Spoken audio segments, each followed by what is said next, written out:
Welcome. Thank you for joining us. Thank you, Esther. Thank you for joining us today. I am super excited. I am excited.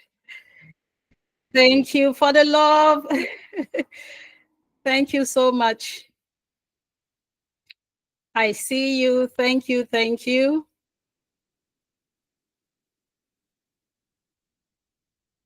So I welcome you all to this 2 days amazing event, Navigating Adolescence, a parent's journey of understanding and support. Wow. 2 days, 6 whole topics by 5 seasoned coaches. This is awesome. This is loud. Thank you for joining us tonight. And I know that we are going to team up in this journey. We are going to hold each and every one of us by the hand and navigate through this journey to be able to understand the adolescence phase and also to help them to navigate through this journey and support them so that they will grow into responsible and independent young adults. So I welcome you tonight. I welcome you today. I will be your host today. Let me show my face. Let me show my face. Can you see me?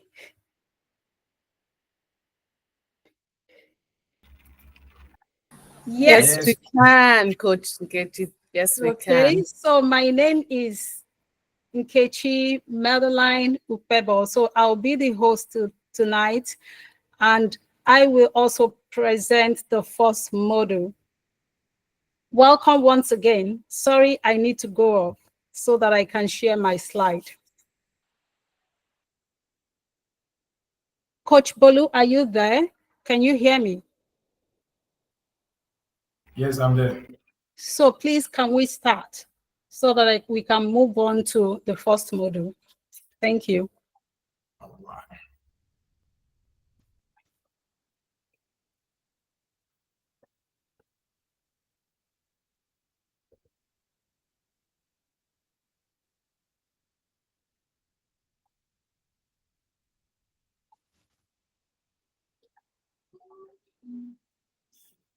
Yeah, all right, everyone.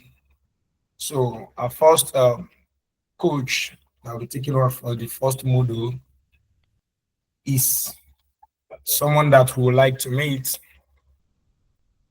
So I'm reading his approval now. Dr. Nkechi is a seasoned educator, psychologist, teens and parent coach, special needs mom and advocate, with a professional background in optometry, therapy, teens coaching, and special education.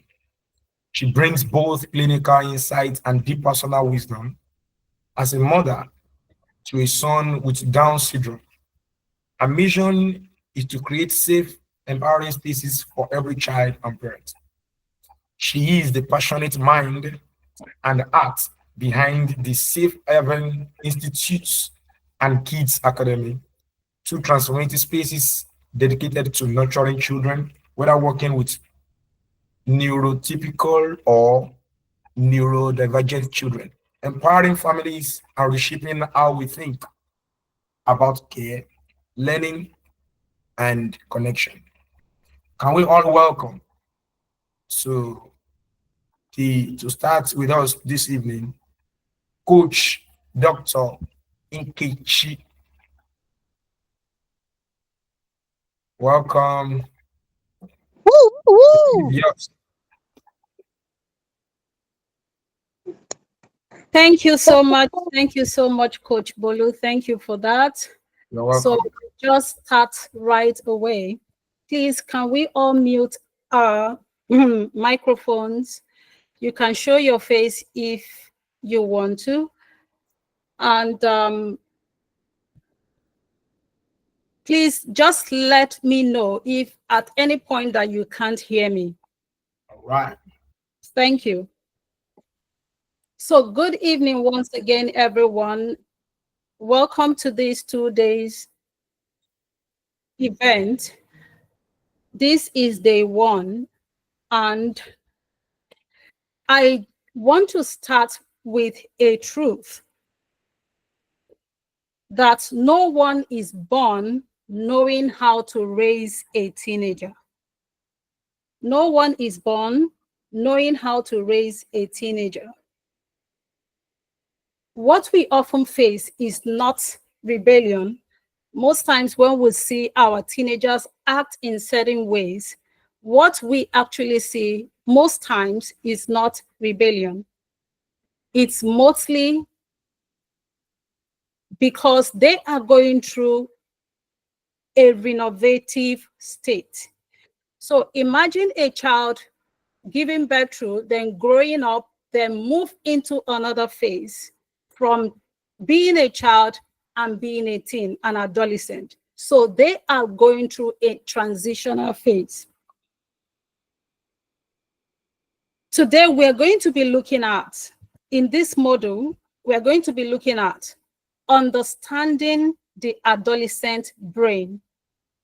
Understanding the adolescent brain from chaos to connection.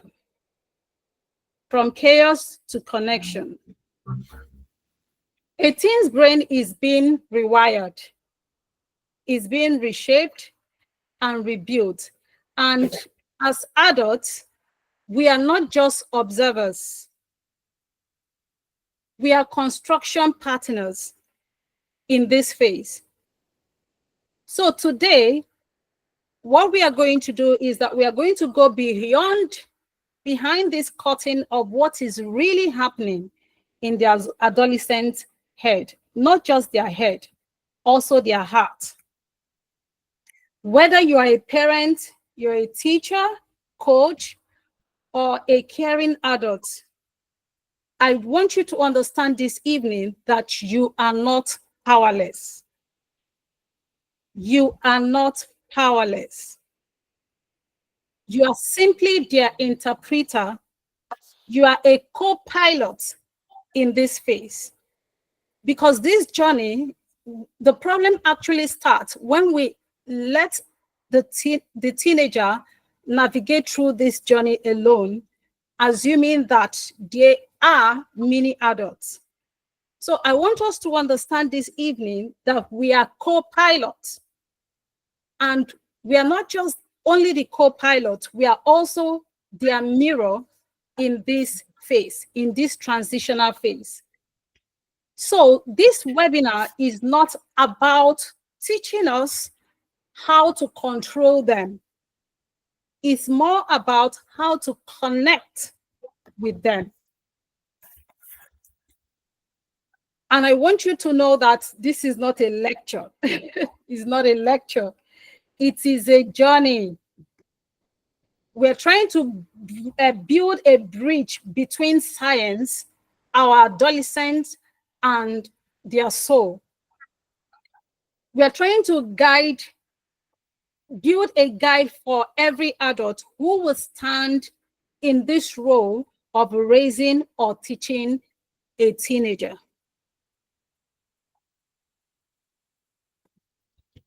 I see the adolescent age as a second birth. I made mention before, when a child is born, then they move into a second phase, which I look at as a second birth. Why do I say is a second birth? Because it's a time, a phase of transition, is a phase of reinvention.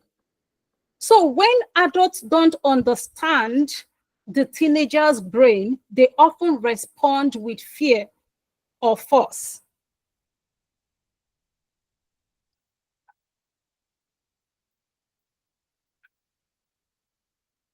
It's time for us to reclaim this connection. How do we reclaim the connection? Is by understanding the adolescent brain is not an excuse for chaos. So we are not here trying to understand their brain to use it as an excuse. I said, oh, okay, this is the way the teenager's brain is wired. Okay, let's allow so many things going on in their life. No.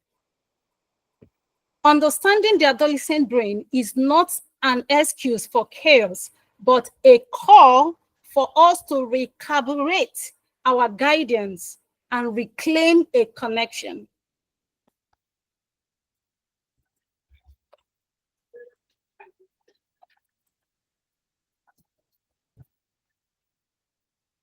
Now, have you ever wondered why your teenager seems smart one moment and reckless the next moment?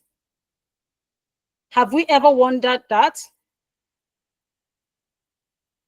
How many of you have ever said, what are you thinking?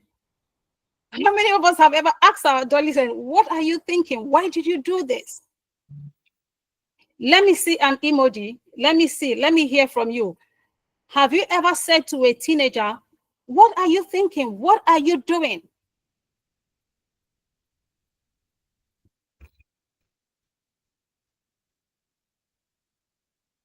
Thank you. Thank you for that. Now, the reality bomb is that the teenager's brain is under construction. Why? Because for a teenager, an adolescent, their emotion leads even before their logic arrives. That's why you see a lot of teenagers, you see them, they do so many things. You're wondering, why is this child acting this way? Most times, they take up an action even before they start thinking about it. So when you ask the teenager, what were you thinking? The honest answer is the teenager wasn't even thinking before the action. It's mostly after the action and the consequences set in, they start wondering, what did I do? Why did I do this?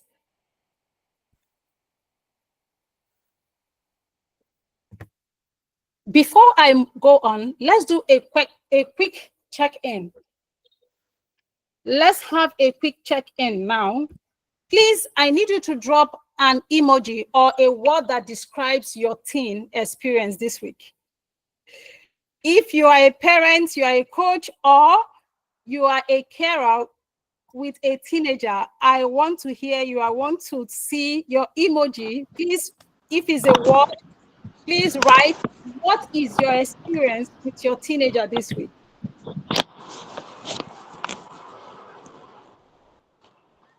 What is your experience with your teenager this week? Correct.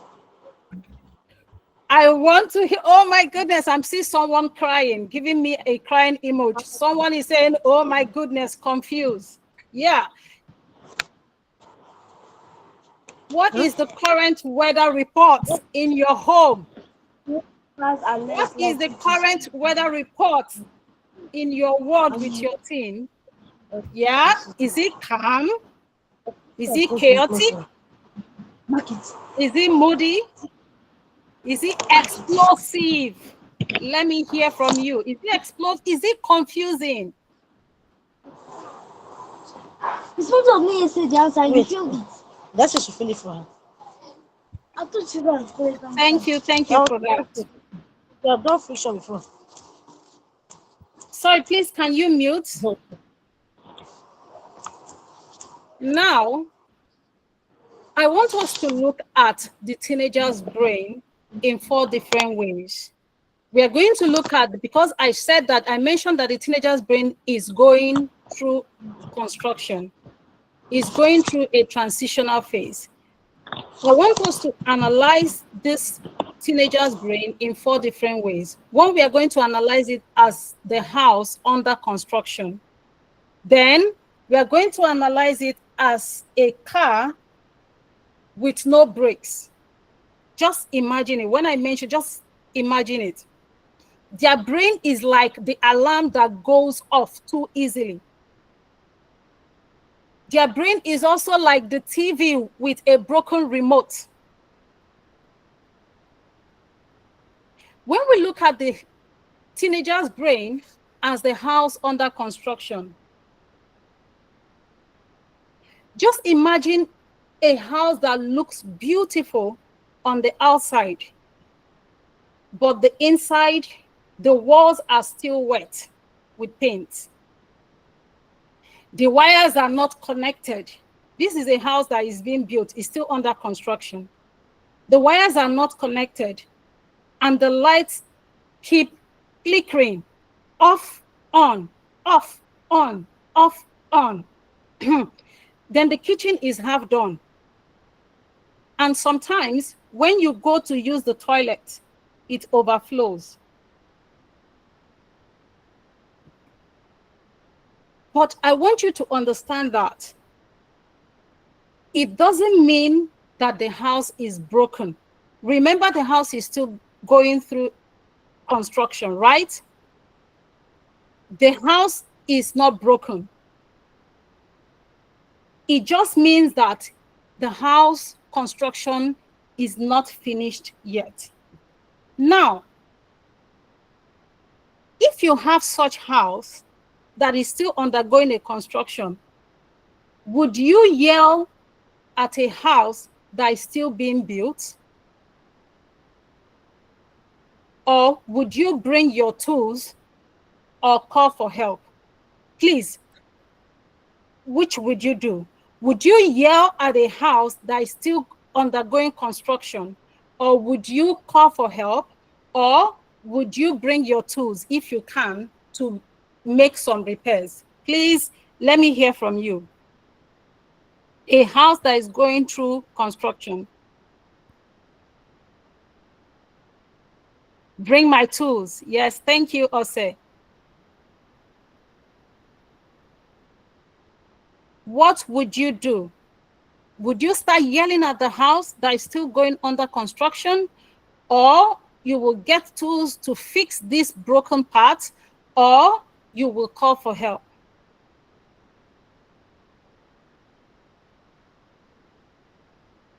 Okay, let's move on. The teenager's brain is also seen as a car with no brakes.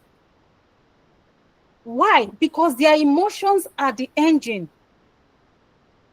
Their logic is the brakes. That's why you find out that the engine is very loud and fast, but the brakes are still being installed.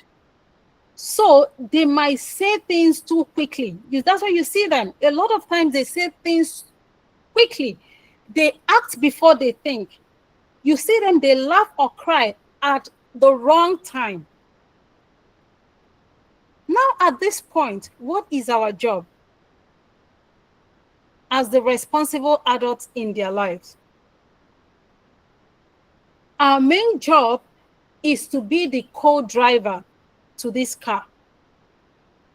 To be the co-driver who helps them slow down without crashing. Because if you allow them to go through this phase alone, they will crash.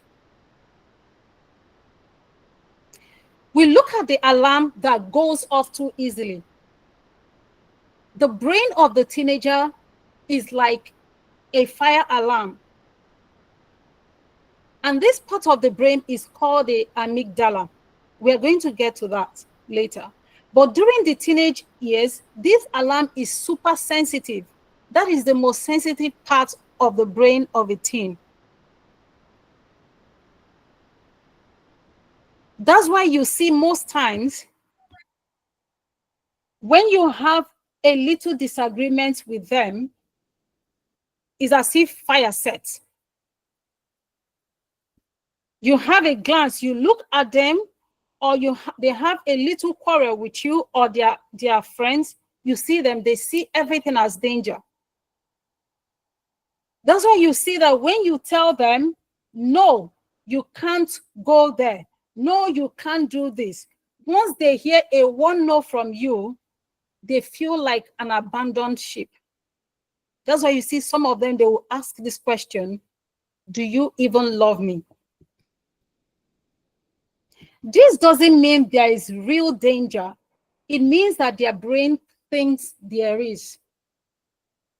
So when you stay calm as the adult in their lives, you help them to reset this alarm. The fourth one is the brain of the teenager is like the TV with a broken remote. A teen's brain is like a TV that changes channels on its own. It just anyhow. 1 minute they are laughing, the next minute you see them, they're angry, then they're sad, and they don't even know why. That's why sometimes you ask them, why are you upset? Why are you quiet? They can't even explain it. They don't always know how to control their own feelings yet. And they need someone who doesn't throw the TV out, even if the remote is broken. All they need is someone who will sit beside them, that will hold the remote gently and say to them, let's figure this out together.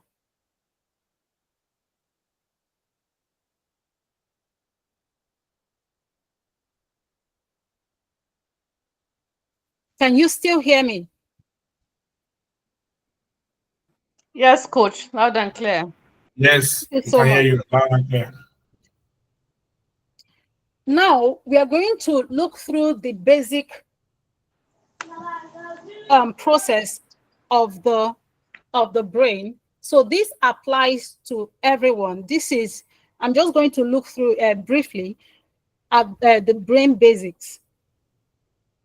So looking at this, the structure of the brain, there are a few things you need to know so that the rest of my explanation today will make sense. We need to understand some basic facts about the brain and how they work. So, what is in the brain? The human brain contains between around 85 to 100 billion nerve cells. And these nerve cells are called the neurons. Each of these neurons has a long tail. These are the long tail, what you're seeing here. The long tails part, and many branches, which are the dendrites. These branches we are seeing here. The function of this neuron is to send super fast messages to other neurons by passing electrical current along its axons. They pass electrical current along these axons here and across very tiny gaps here to make synapses into the dendrites. These are the dendrites here of their neurons. So these messages they send are called action potential. Remember, they send messages through the neurons. They are called action potentials, and they allow things to happen. These messages they send to the brain allow things to happen. And these things can include our thoughts, our memories, our decisions, and our actions. So that means if this neuron don't communicate, it means that our body will do nothing. That's why you see someone that has a brain damage, you see they're just there. That's why most times when you want to call somebody's attention back, you'll be like, are you thinking at all? Is your brain working? And that's why most times when our teenagers begin to act in certain ways that we don't understand, we begin to ask them, are you using your brain at all? Because everything that goes on in our lives, everything that goes on in the life of our teenagers, all starts from the brain. So if the neurons don't communicate, our body will do nothing. And every single thing we do, our thoughts, our actions, even our sneeze, when we sneeze, emotions, even going to the toilet, happens when the neurons send the right message. And they send this message very fast through these incredible webs that we see here. Now, I want us to look at what we call the mirror. There's something we call the mirror neuron. The mirror neurons. You know, the mirror shows a reflection of whoever is in front of it. So we have a part of the brain that houses the mirror neurons. And these facilitating neurons that help us to emulate other people's actions. The mirror neurons will fire up just by us looking and watching what people are doing. Sorry, Coach Nkechi. Yes, please. We have some people saying that they can't see your screen. Can you put it on presentation mode, please? Oh, okay, on sorry. slideshow to make it easier for them Can to you see. see it Thank now? you.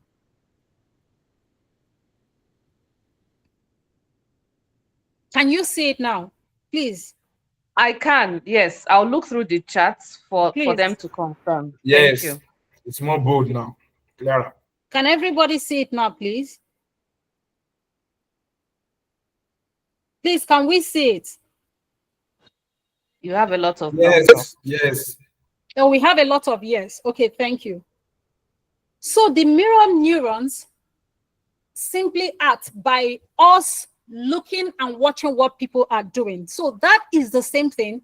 When our teenagers are watching and looking at what we, the adults, are doing, what people around them are doing, they tend to emulate those certain behaviors.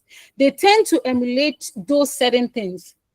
And this actually explains how our children, explains how our teenagers imitate and learn our behavior. Not just our behavior, but the behavior of the people around them. So that means when the behavior is a negative one, the mirror neuron makes them to see and imitate. If it's a positive one, they can also imitate that.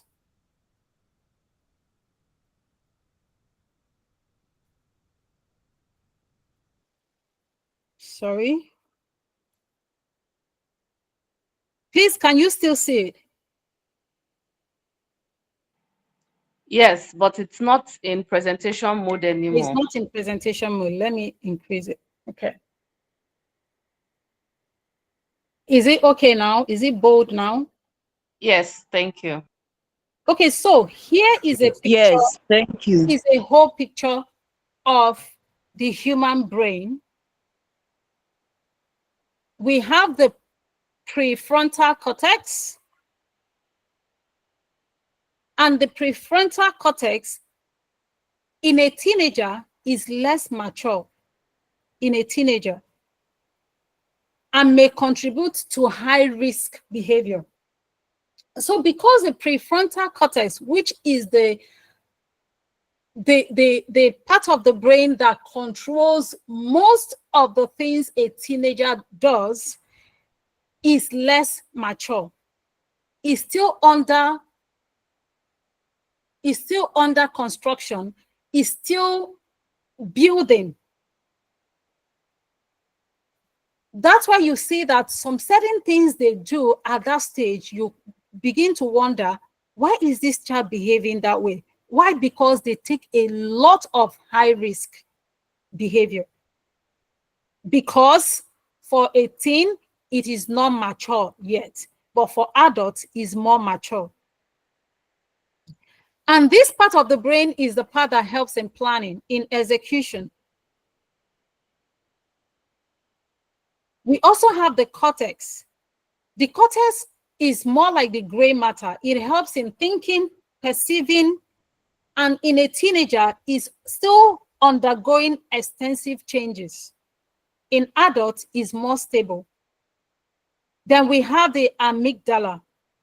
The amygdala is known to be the emotional response area. So this emotional area controls most of the actions you see our teenagers display. So in a teen, it is more reactive, but in adult is less reactive. So in essence, a teenager uses more of its emotional part of the brain. That's why you see that they are very sensitive, they are very emotional. Why? Because their amygdala is more reactive. We look at the parietal lobe, is still maturing, is more mature in adults. You look at the cerebellum, it is still maturing. You look at the hippocampus, it is still maturing. So now let's have a quick glance. If you look at all the parts of the human brain, what do we see that is common?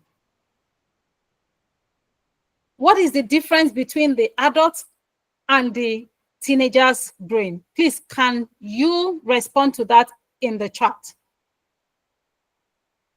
The prefrontal cortex, maturing. Spatial processing, still maturing. Parietal lobe, still maturing. Undergoing extensive changes. So what is the common thing that we can see in the teenager's brain?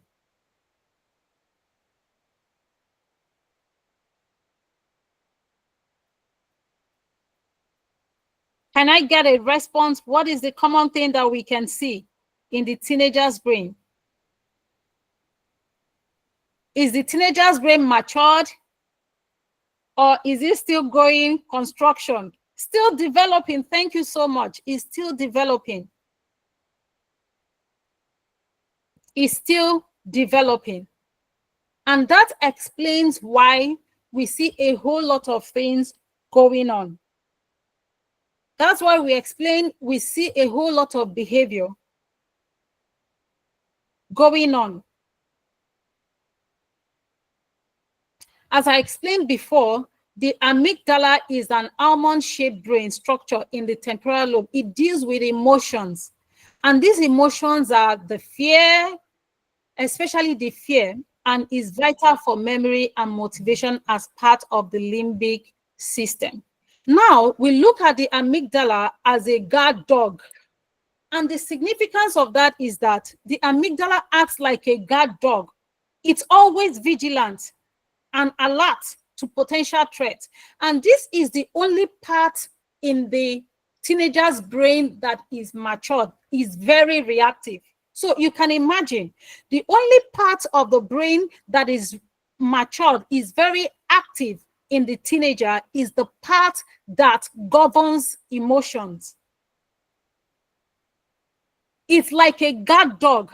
It reacts quickly to protect his territory. Is responsible for processing emotions, particularly fear and strong emotions. We've seen the hippocampus is a shear horse shaped in the brain's temporal lobes. It's crucial for learning, for memory, and converting short-term to long-term memories.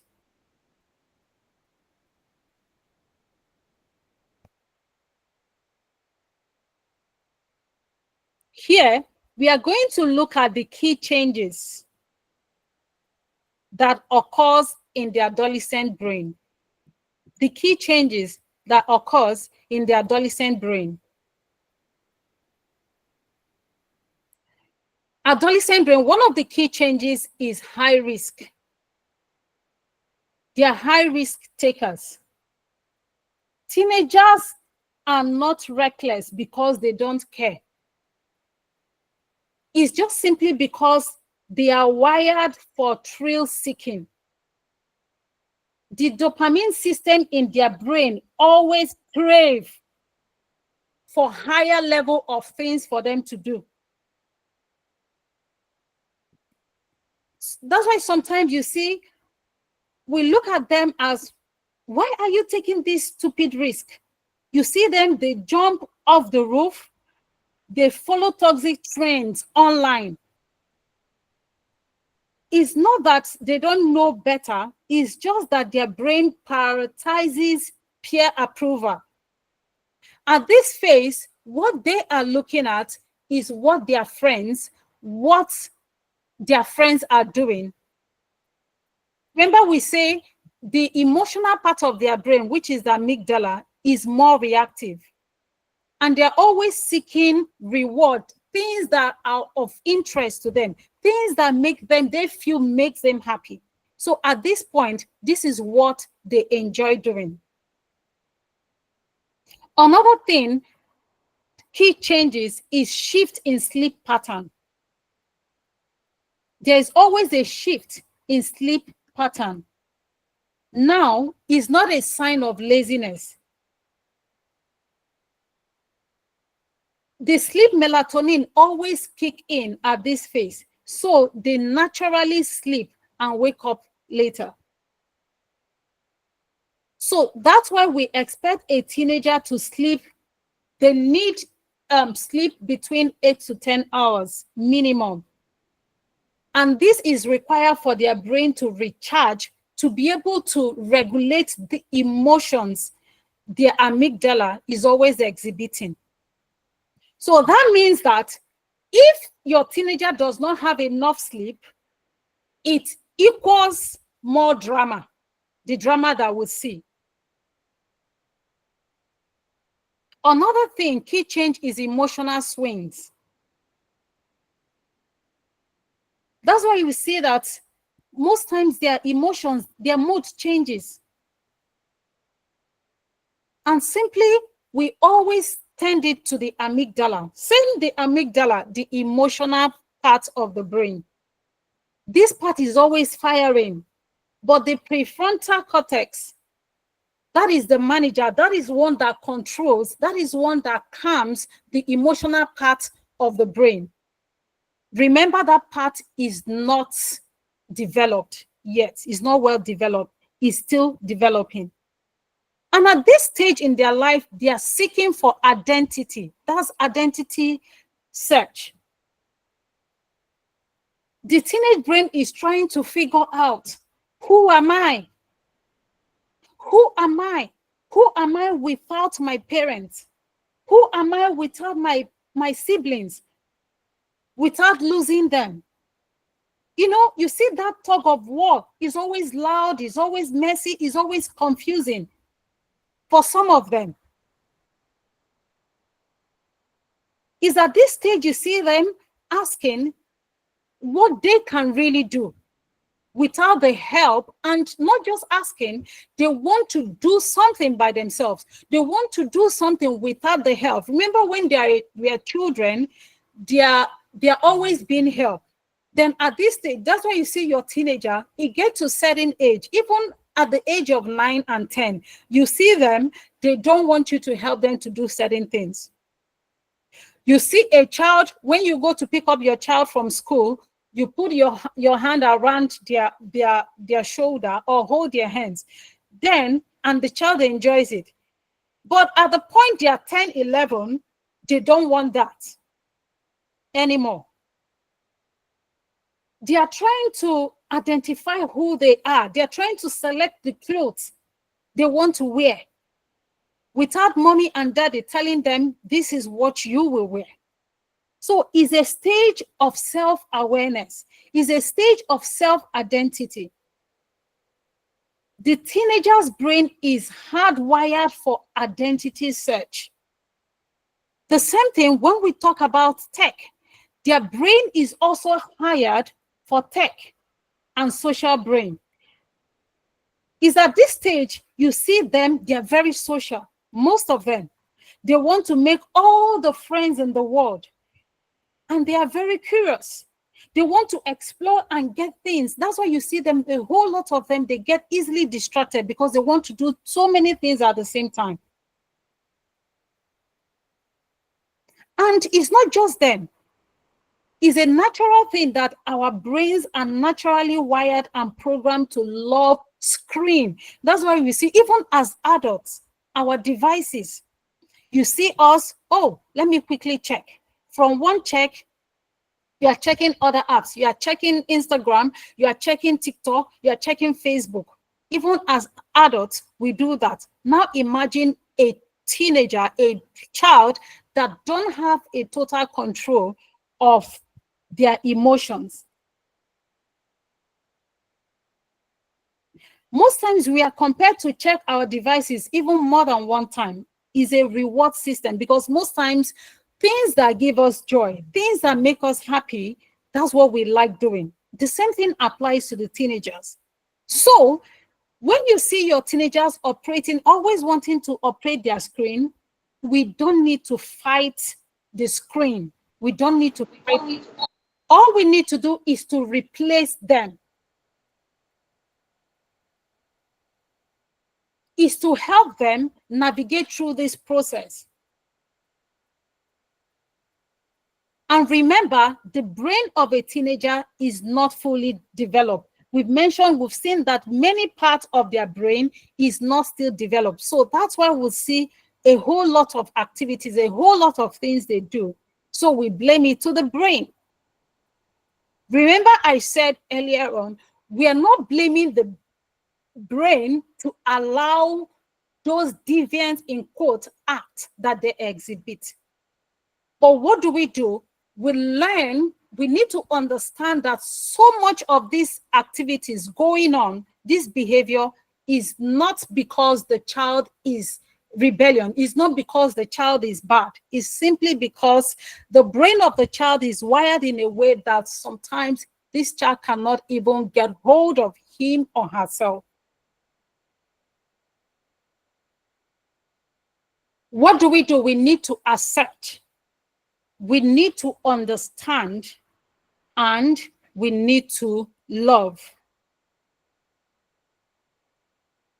Now, this is how we are to engage and stay with our teenager. We need to engage and stay connected with them.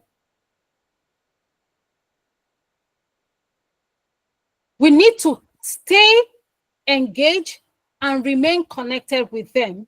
One of the ways we can do that is by using the HEAR method. That is the HEAR, which means we need to hear them. We need to empathize with them.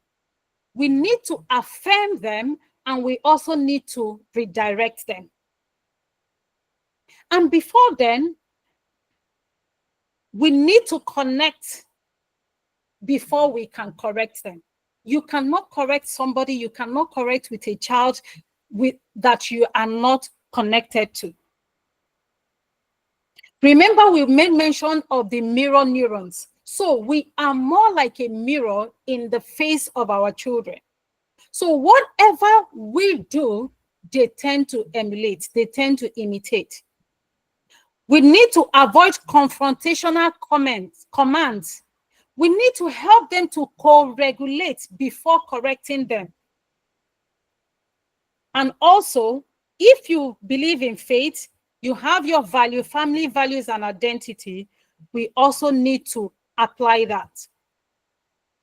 Here are the 4 major roles that we parents, coach, and responsible adults, the 4 major roles we need to play in the life of our teenagers. We play the role of a coach. We play the role of a counselor. We play the role of a mirror. And we play the role of an anchor. Now, we have the special needs ones. Some of us have children that have special needs. The brain, the way their brain is wired is quite different. So the way you navigate through this journey with them is also going to be different. Theirs has a special wiring. So the first thing we have to do is to show empathy. We need to connect with them, show empathy. Secondly, we need to structure how to navigate with them, and also we need to correct them in love. So as an adult, at this point, what do you choose to be? When my teen's brain is in chaos, I will offer what? 2, instead of labeling and yelling, what do you choose to do? When you feel powerless, what do you remember to do? And when your teen is in need, what do you think you would do? And what do you commit to be in the life of your teenager? Please, can I have a quick response to this question? What do you choose to be in the life of your teenager? When your teen's brain is in chaos, you see them behaving in such way that we tend to wonder what is going on. What do you tend to offer at that moment? Please, can I get an emoji? Can I get a word? Can I get your response? Can you hear me, please? I'll offer support. Thank you. You will offer support. Thank you so much. Can I get more response? Instead of labeling, instead of yelling, what would you choose to do at this point? Knowing that, understanding that the teenager's brain, most part of the only part of their brain that is developed, that is very reactive, is the amygdala, which is the emotional part of the brain. So what do you do at this point? Instead of labeling, instead of yelling, what do you choose to do? What would you choose to do? Hello. Yes, can I get more response, please? Okay, I would choose to be more understanding and show more empathy. Thank you so much. I can handle them better. Yes, ma'am. Thank you so much. Thank you so much. So when I feel powerless, what would you remember? What would you remember?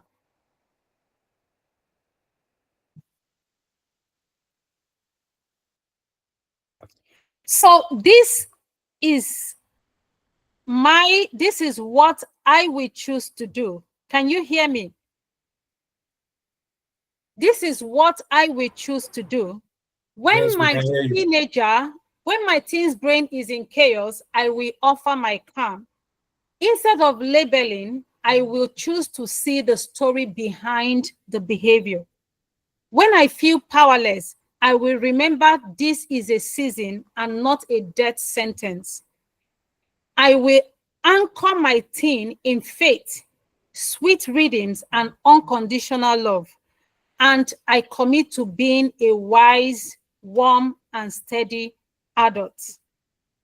So instead of having control, tending towards controlling them, I will going to work with them, co-pilot through this stage with them. So here we have 5 practical strategies that work. This strategy work like magic. You lead them with calm. You don't control them. So most times we say, I can control you. I gave birth to you. I can control you. Remember, their brain is not fully developed. Most of the things they are doing, they don't even understand. So you can't control them at this point. You lead them with calm.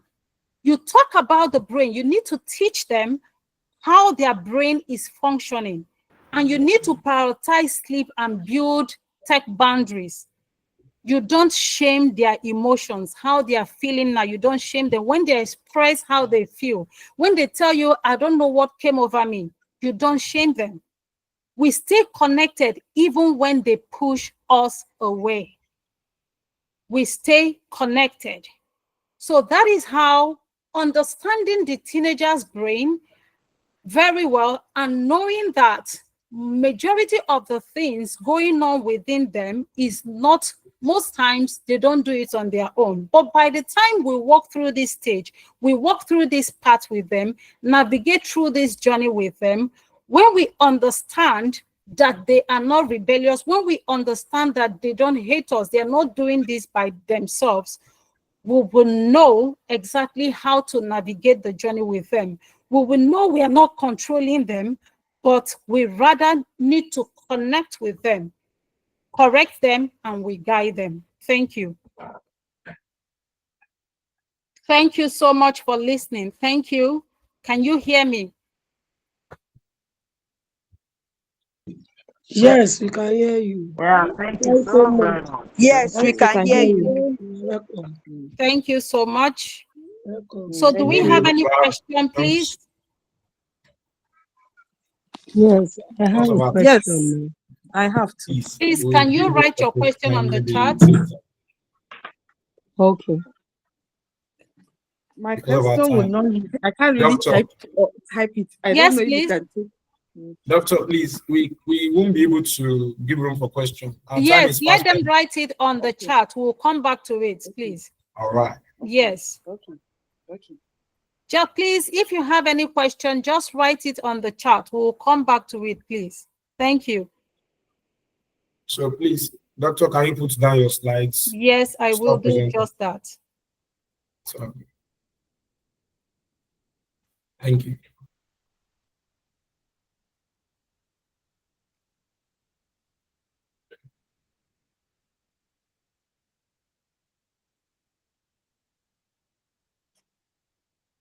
Are you sharing your slide now?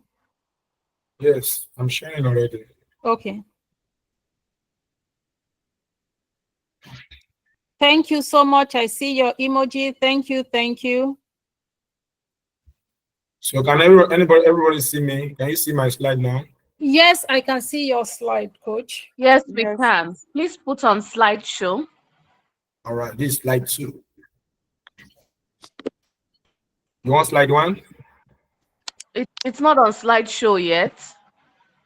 Yeah. I can't see the slide, sir. Whoa.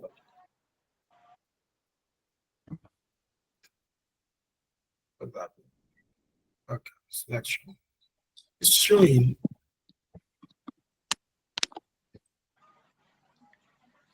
It's showing from my end. It's showing. It It's is. showing from my Sit end down, too. sit down. It's showing. Yeah. You need to make it bigger so that everyone else Can can you see? see. It's still the same. Hello. 17,000. 15,000. Can we all Me, I see? can. Yes, I can see.